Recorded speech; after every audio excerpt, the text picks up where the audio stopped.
Morning, chaps. It's Monday. I hope you've had a lovely, lovely weekend. I'm at home recording this. I'll tell you why in a minute. I've had to get some special things from around the house that will help me in my assembly. And our assemblies this week are going to be about remembrance and remembering things. So there's a lot to do with people who have died in wars and people who've done things for us. So have a think, if you can tell me, which global goal is going to be most important for us to think about today? Pause the video, have a chat, see what you think while I have a cup of coffee. Right, put your hand up if you said peace, justice, and strong institutions. Because being peaceful and making the world a peaceful place is really, really important. So we're going to think about remembering, because people say that the 11th of November is Poppy Day.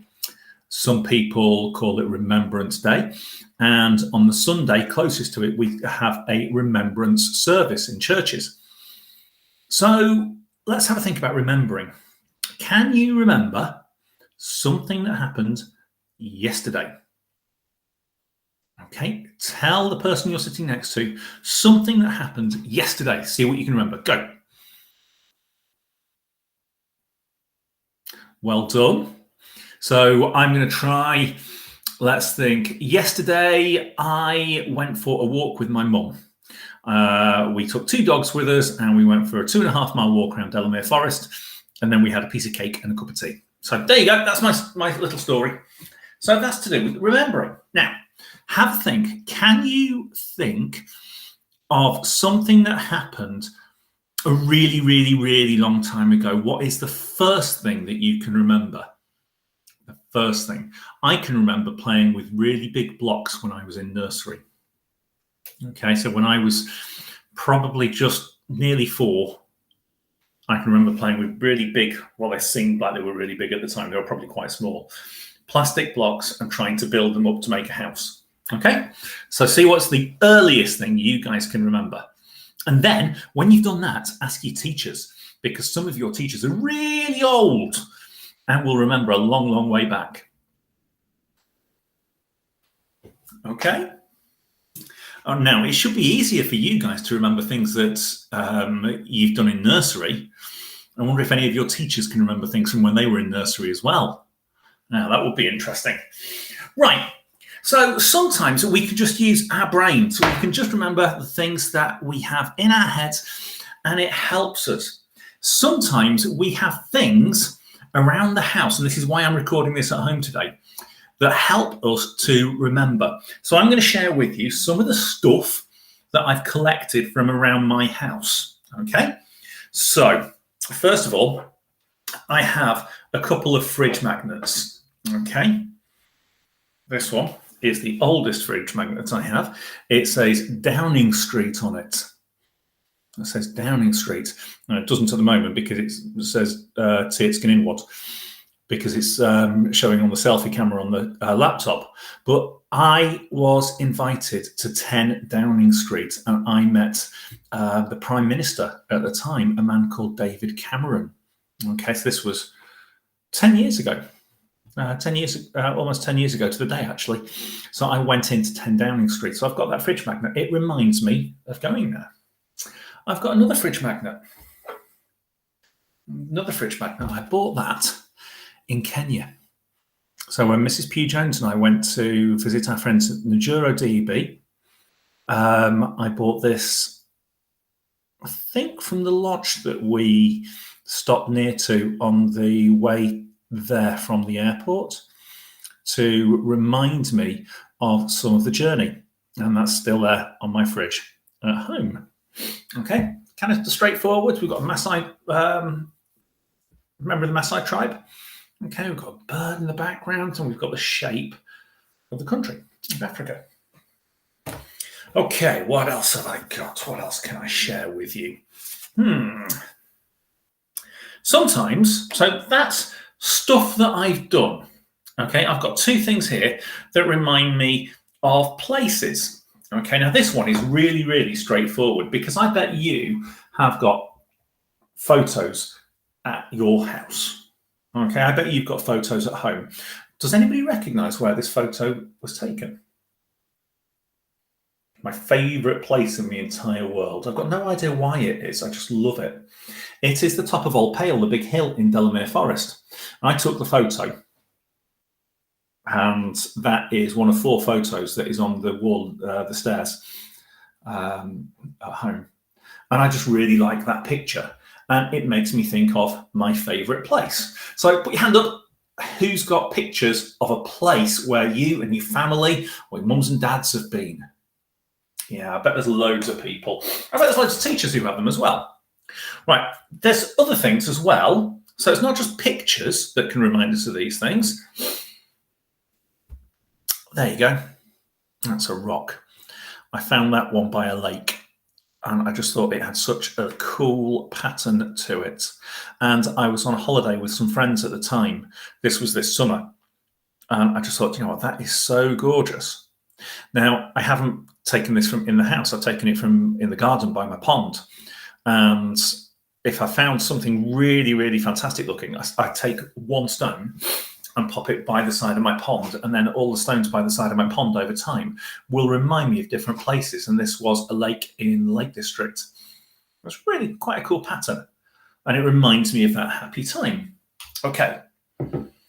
Sometimes you can do big events. You can do big, exciting things.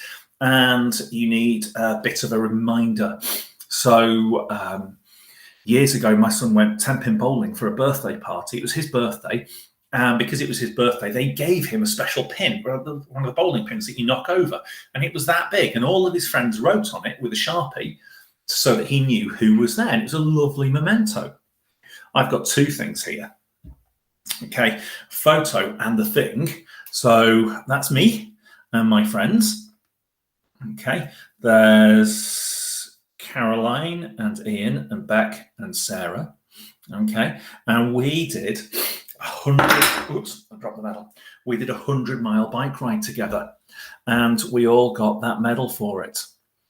Okay, so we've got 2 things here: photo of a really, really cool day out, and the medal, which is a memento, a reminder of things that we've done. And that was just a really nice, happy time with my friends. And there's loads of other things like that. Now, I want you to have a think about your house, where you are, where you live. And I want you to think about something that you've got in your house that is very special to you. It might be something insignificant like a fridge magnet. It might be a photo of a special day. It might be something that is important to mum or dad or to your brother or sister or whoever. Not necessarily important to you, but it's a big deal to them. Okay? And I would like you to share that with the rest of the class. So it might take a few minutes. Your teachers are going to pick a few people just to share those big, important things that are important to you. And if you don't get picked to tell the rest of your class now, then make sure you come and see me on the playground. You can tell me at some point later. Okay, pause the video and go talk about it. Right.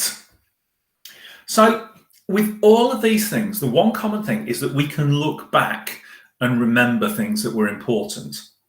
Okay, I've got something else that helps me to remember here. Mine's that's a bit small. Can you see? It's a poppy. It's a poppy. And when you see me around school, I will be wearing that on my lanyard. Okay, on the rainbow lanyard that I have around my neck with my ID badge that tells everybody that I work in school. And I will be wearing that for the next week. So the poppy, the symbol of the poppy, helps us to remember the important things that have happened to other people, not us, but those who have served in the armed forces and who have died in wars. So there may be people, I know the children in Key Stage 1 have been thinking about what their grandparents did. It may be you've got relatives who were in the Army or the Navy or the Air Force who fought in world wars or in the Falklands or in the Gulf War or other recent conflicts. My grandparents didn't fight in the wars. Both my granddads were miners, and that was called a reserved occupation because we needed coal. So both of my granddads carried on working in the coal mines while World War II happened, because if they didn't do that, then there wouldn't be coal to burn in furnaces, in fires in people's homes. So they didn't go off to war.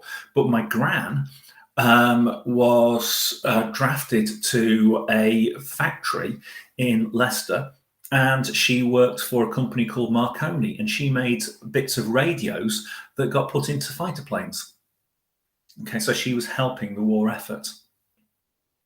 Now, from my family's point of view, we were very fortunate because our family didn't suffer much from the war, but other people's have. So what I want you to do is I want you to sit quietly for a moment. Close your eyes for me. Close your eyes and have a think. Have a chance for a meditate. Think about remembering people who've helped us in the past. We knew some of the people who helped us, but there were a lot of people who we didn't know. We think about people who've died in wars, died in fighting. And we take a moment to think of some of the special people: soldiers, sailors, pilots, the police, firefighters, ambulance drivers, and most recently, people working for the NHS who have worked so hard and in a lot of cases risked their lives today for our safety. And we are grateful to everybody for everything that they've done. Right. There you go, guys. Open your eyes. Now, when you go around school today, when you have the rest of your day in school, when you're in Mrs. Blade's phonics lesson, or when you're in Miss Harvey's maths lesson, or Mr. Garner's science lesson this afternoon, whatever you're doing, just have a think that there are other people in the world who are doing things that are dangerous for you right now. There are soldiers who are out there who are fighting in battles, and we don't have to do that. It's peaceful at our school. Just going back to that global goal of peace and justice, we are very, very fortunate, and we are grateful for what we have in our school. Have a lovely rest of the day, guys. I'll see you soon.